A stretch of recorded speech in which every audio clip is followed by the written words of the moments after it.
Hola, quiero hablaros hoy del origen de nuestra sexualidad. De hecho, este vídeo está conectado o relacionado con uno anterior que era cómo se gesta la sexualidad.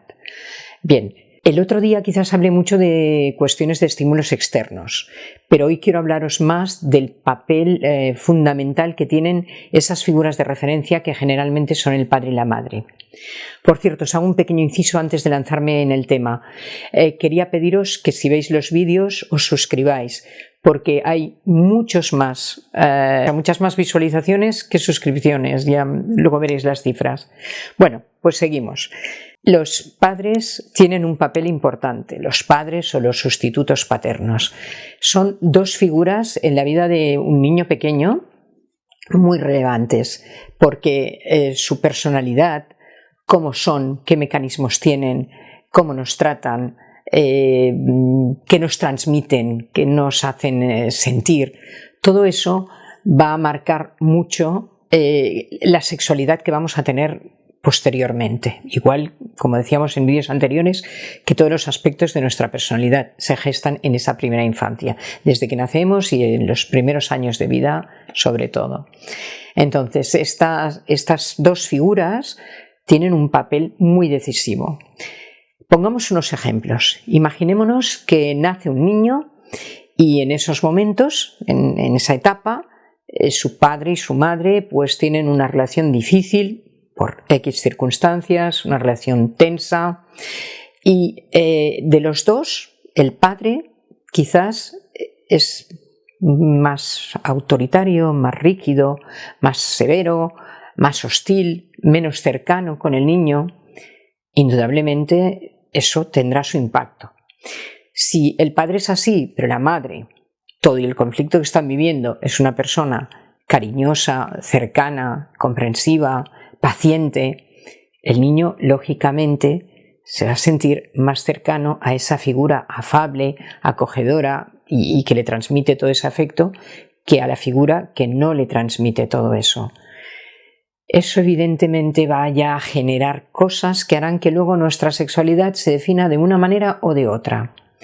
Si eso solo pasa un día, la huella o la marca que pueda dejar no es tan importante como si eso se produce durante X años y sobre todo, como siempre digo, en esos primeros años de la infancia. Ese niño, en una situación como esa, irá aproximándose más a la madre, irá identificándose más con ella y de alguna manera, para que me entendáis, aprenderá a tener una mirada hacia el entorno, hacia todo lo que le rodea, hacia el mundo, una mirada que será un poco como la mirada que la madre tiene hacia ese entorno.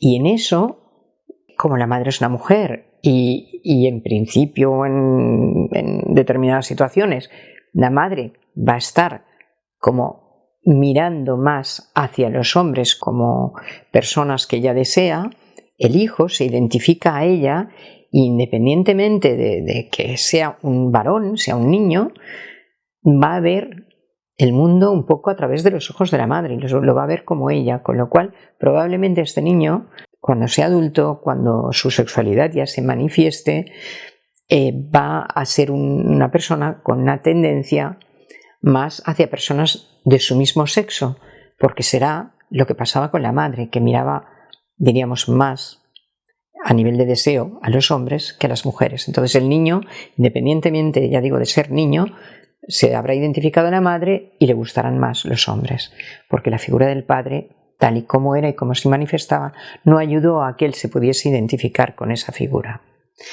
Pero ahora imaginémonos que hay un padre que quizás tiene una personalidad muy débil, con poca autoestima, o es un padre muy ausente, y hay una madre que quizás es también como la que describíamos, pero como ese padre no va a generar, diríamos, como esa figura paterna no va a generar un rechazo, probablemente el niño tampoco se va a identificar tanto con la mirada de la madre, va a estar cercano a ella, pero la va a mantener como en el lugar de esas personas con las que él desea estar próximas, cercano.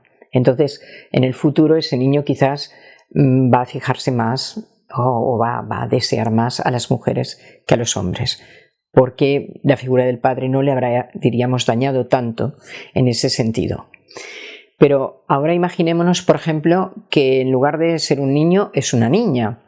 Eso puede provocar otro tipo de situaciones. Es decir, el tener un hijo o una hija hacen que tampoco reciban las cosas de la misma manera, y el juego de identificaciones con el padre y con la madre es distinto, ¿vale? Entonces, imaginémonos, por ejemplo, pues que hay una niña que nace en una pareja en la que el padre es un hombre afectuoso, cariñoso, comprensivo, es tolerante, y la madre quizás le resulta mucho más hostil porque tiene un temperamento pues más fuerte, o es más ruda, es menos afectiva, o es menos comprensiva, o una combinación de todo eso. Entonces esa niña con quien se va a identificar más va a ser con la figura del padre. Y entonces pasará lo mismo que decíamos en el otro caso, pero a la inversa. Esa niña va a aprender a ver más el mundo con los ojos del padre, que es como alguien más próximo, más cálido con ella, más cercano, que la madre. Independientemente de que ella haya nacido niña, se va a identificar más con la figura paterna. Y entonces, si el padre, como hombre, él tenía más esa mirada de que le gusten las mujeres, de desear a las mujeres, entonces la niña de alguna manera va a hacer algo parecido porque se va a identificar con él. Y entonces probablemente también cuando se desarrolle su sexualidad como persona adulta, pues tenga una tendencia homosexual. Hay infinidad de combinaciones. Lo que he dicho es simplemente un ejemplo hipotético. Quiero decir que a lo mejor alguien dice, ay, pues eso me resuena, puede que mi historia fuese parecida. Es un ejemplo. Hay infinidad de combinaciones. Esto no son reglas matemáticas, no son 2 más 2 son 4, ni muchísimo menos. Intervienen muchos factores, muchos, pero verdaderamente el cómo son esas dos figuras de referencia tiene un papel muy importante. Luego, más adelante os hablaré quizás también de cómo lo que siente un padre, lo que siente una madre a nivel, lo que siente, perdón, o lo que hay inconscientemente en cada uno, que hace también que tratemos de una determinada forma a un hijo o una hija, también tiene su peso en todo esto, en cómo se va a estructurar la sexualidad de ese niño o de esa niña y cómo se va a manifestar cuando sea adulto.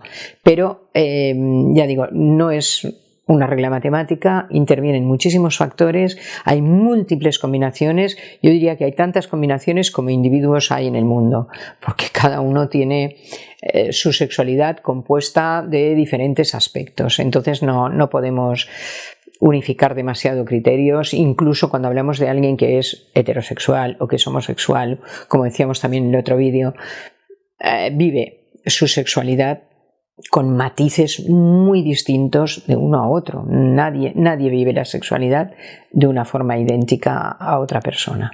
¿De acuerdo? Seguiremos hablando de ello. Hasta la próxima.